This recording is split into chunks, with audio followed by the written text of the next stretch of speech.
Hey everybody, welcome back to day 3, Breakfast with Bob from a Hotel West End in beautiful Nice. My name is Bob Babbitt. We are brought to you by Master Spas, SFuels Go Longer, HOKA Let's Fly, deboer wetsuits, Forum Smart Swim Goggles, Zoot Sports, the original triathlon brand, Quintana Premium Plus Sports, and of course our Challenged Athletes Foundation. There's a lot of athletes who I get excited to chat with, but there's nobody more motivational for me than Mr. Elmar Sprink, who joins us from Cologne, Germany. How you doing, Elmar? I'm fine. I'm happy to be here, third time chatting with you, and it's an honor to be here, and it's nice that you give like organ donation a platform, to make some advertising for that. What triathlon is all about is, I always say, it's an equal opportunity abuser. It doesn't care what you're dealing with. Get from point A to point B, you're a triathlete. Now, that's it. Yeah. And you're a perfect example, because you were a triathlete before the transplant? Yeah. And so what you just, as an athlete, you think you're invulnerable. You know, you think, I'm fine, maybe I'm tired because I trained too hard, or maybe I need to train more. Well, take me through what happened with you. It was in 2010, I was preparing for Ironman Austria, so I started with triathlon in 2005, did Ironman Frankfurt, and then each year another Ironman. But it's going fast, not just participating. No, it was just my best was around like a little bit over 10 hours. Which is still great. Yeah, that's good. Nowadays, people are much faster, but who cares about who those cares? guys? And then in Ironman Austria, I've felt the runs in the winter series. Normally I could do like a 36, 37 minutes, and I was running like a 39 minutes. And then I saw something is wrong. So I went to my cardiologist, I did the echo. I was 39 years old. Only 39? You're not used to seeing a cardiologist, yes. And then he said everything is fine, and that's a luxury problem. I can't run the 10K under 1 hour. Right. He told me. And then I went back to training, and then I did Ironman Austria, and then my heart rate was a bit higher, so I just said it's not a good day. And then at the half marathon, I said I have to finish the race. It's not really good. I throw up, so I had stomach problems, and I went home and I saw a doctor again. Everything was okay. And then on the 10 days later, I was watching a Tour de France stage on my sofa. I got a cardiac arrest. Cardiac arrest. Yeah. After they told you your heart was fine. My heart was echo was fine, ECG was fine, everything was fine. And what was it? Until now, never. It was just a cardiac arrest. They never figured out what's really wrong with my heart. It was not like myocarditis, like inflammation of the heart. No heart attack, no stroke. Everything was inside the heart looked good, but then it got weaker and weaker. Okay.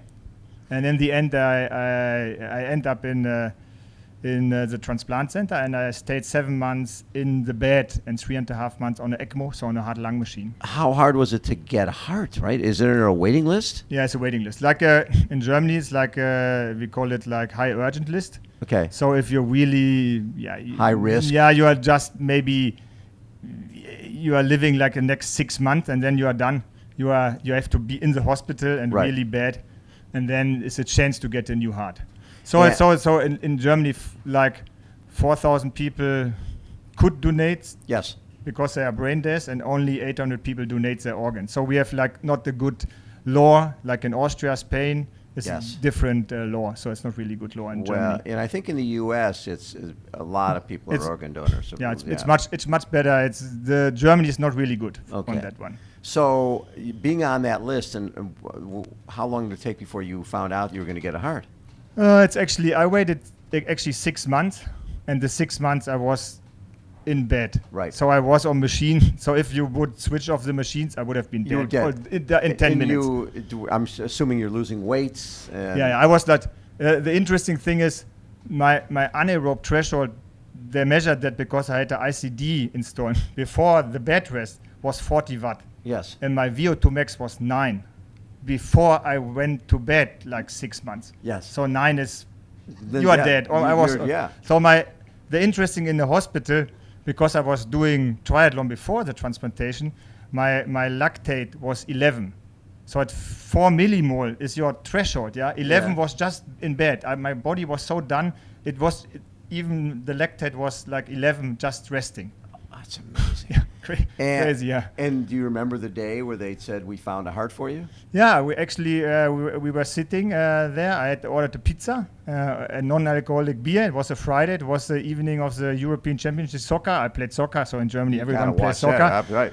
And then the guy came in, as he came in every 4 hours to take the blood, and he said, "Oh, we have a heart for you."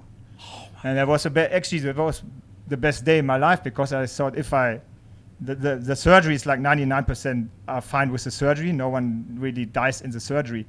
And then I said, if I get a new heart, I'm definitely getting out of this hospital bed and out of the hospital again. And then it took a while, because the hardest part was to walk again. Right. So the first 400 meters is around on the track, so it took me 31 minutes. This is with the new heart? With the new heart in the basement. And did you know the heart, the person it came from? They don't share that? No, that's a law. Okay. It's not like, because of my story, I do a lot of tests. I was in Australia racing 7 weeks in the beginning of the year, transplant games, some 70.3, and I was cycling in an MRI. And that they took pictures of the heart. It was quite interesting. And that the heart is normal size, is not from like a Tour de France guy or whatever, and it's working. And you can still train the heart as well, like your muscles and everything else. So, well, how did you feel differently as an athlete in training with this different heart? Was it scary to feel like, I don't know if I want to go hard, because I certainly in the beginning, the biggest problem is that they transplant the heart, but not the nerves. So if you start exercising, the heart rate is not increasing. So the resting heart rate for average heart transplant people is like 70, 80, and the highest is 140. So with the training, after 1.5 years, I was on the Canarian Islands training, and then suddenly I saw, oh, crazy, that's maybe the heart rate of my friend I was training with. And he said, I have no heart rate monitor. That's your heart rate. And so my nerves went back. So my heart rate is during the night is going down to 50. And the highest I've ever measured is 189. But it's not really picking up totally quickly. I drove the Cape Epic, and then it's up and down every day, like 6-7 hours. And that's hard. If it's like a climb like here, I go into the climb, and after like 1-2 minutes, it's fine. So then I have 140, 145, whatever, how many watt I want to push, and then it's okay. And then it's even hard if it's the run course, like I was in Lahti as well. Is this up and down is not really good for a heart transplant person. Here it's better. I mean, the run is flat. Run is flat, and a bit warmer weather is better for my muscles. I don't know. It was not my. Was there a point where you thought it was over, like when you were in the hospital, where you thought, I'm never going to be? Never going to be myself again. I'm never.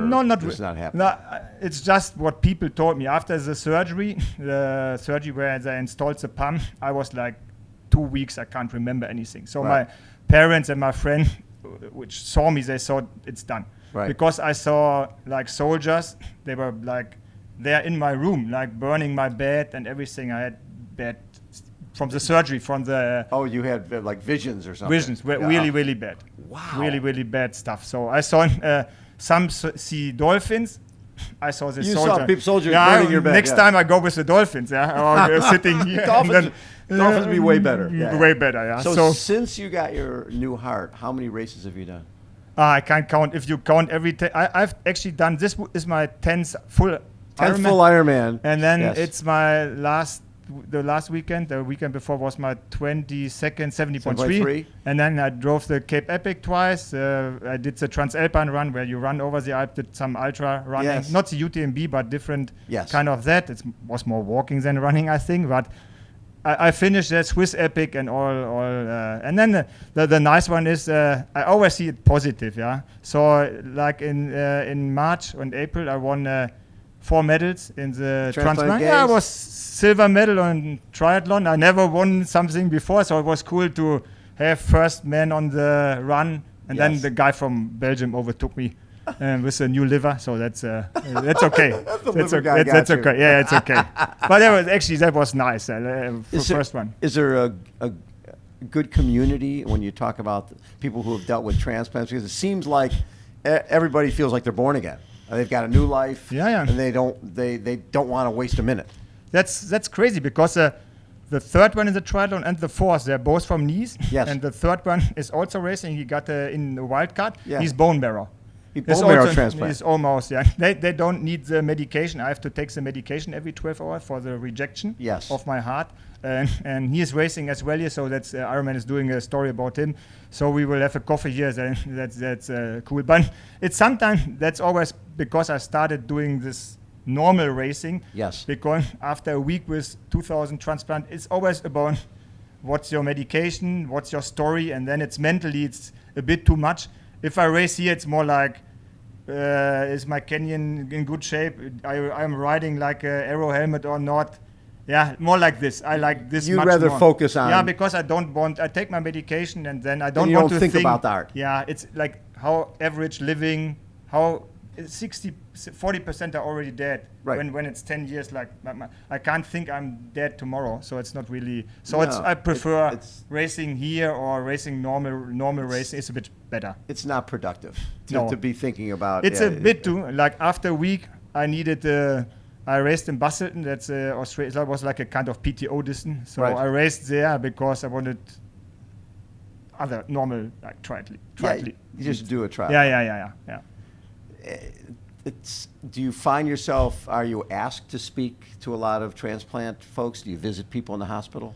Yeah, when I'm there, it's like where I live now. It's closed, and sometimes I'm there, and then I'm donating for the kids center there. Yes. So if I wrote a book, and so some money goes there, and if I do runs, I donate money, and then I visit people. Sometimes they always decide which people I visit, because if people are more focused, they want to get back into sport and stuff, then it's better I visit them, because some people struggle after that, and then it's hard. I was on a German TV show in June. There was a couple, both heart transplant. They got a little baby, and they were like 30 years, and they had already new hips because of the cortisone and all that. And I felt a bit ashamed because I can do this. Yeah? Right.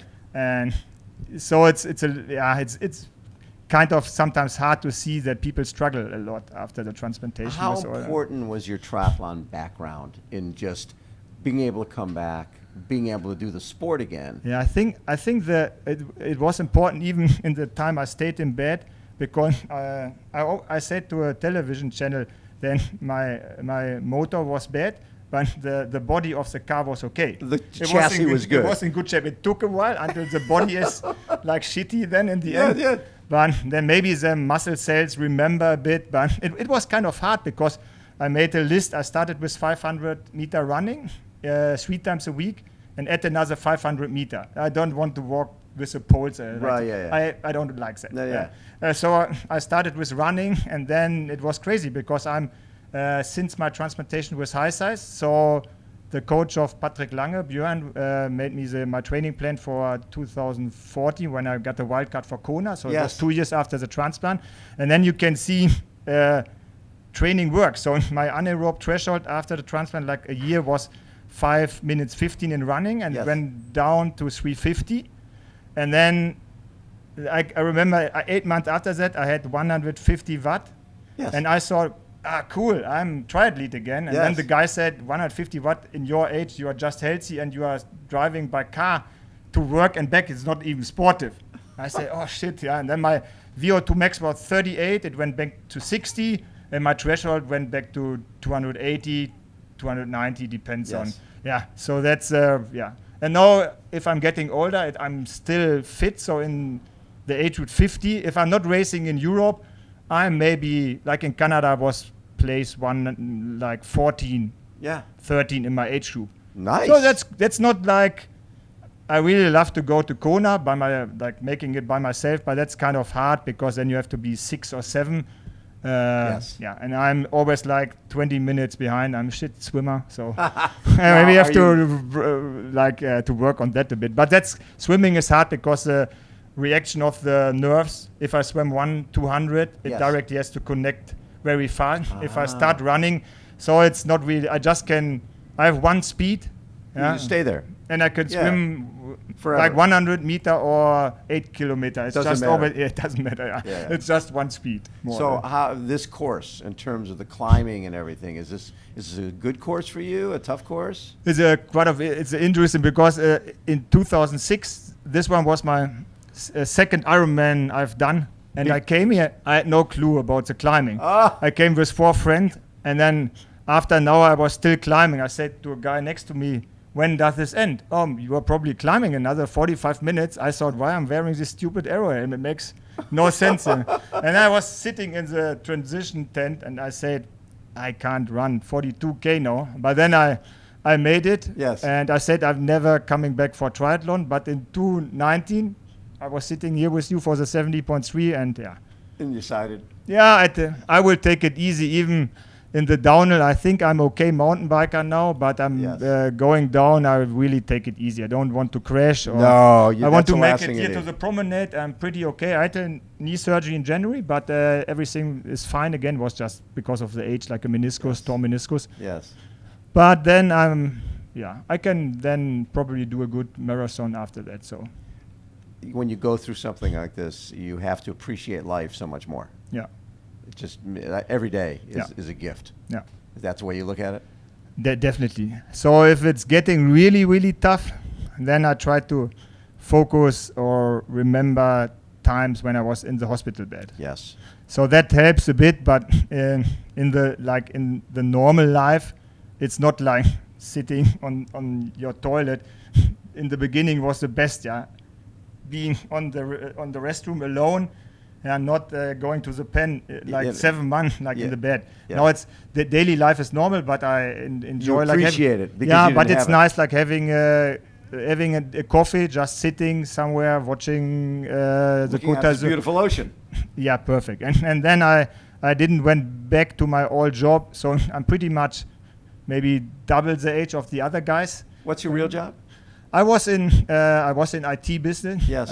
Was very stressful, and now I'm more giving talks like for big companies. Or I was even giving a talk at the German Bundesliga. They were really bad in the ranking, so they asked me, and then they didn't go down to the second Bundesliga. So I think it helped, but they changed the coach after that as well. So but I'm doing that. I'm doing sport. I have some sponsors for that. Good for you. Yeah, and then so I'm just you're loving life. If I can do that, like the idea in the morning in the water to do even this course, you have to be healthy, and that's a great gift to be here and to have the idea, even if people don't make it or like have a DNF or something, but the idea to do it is a great gift to be like that fit. Love to do it. it. Yeah. Elmar, thank you so much. Yeah, so much having me. Always a pleasure to talk to you. I think a lot of our viewers will not be that bummed with their next workout if it's not quite everything they want. They can text me then. Exactly, they can text you. I was laying in a bed and thinking I'm going to die, and now I'm doing Ironman World Championship in Nice. There's nothing better. Yeah. Elmar Sprink has been our guest, everybody. Again, Breakfast with Bob from Hotel West End. Hold on, we will be right back.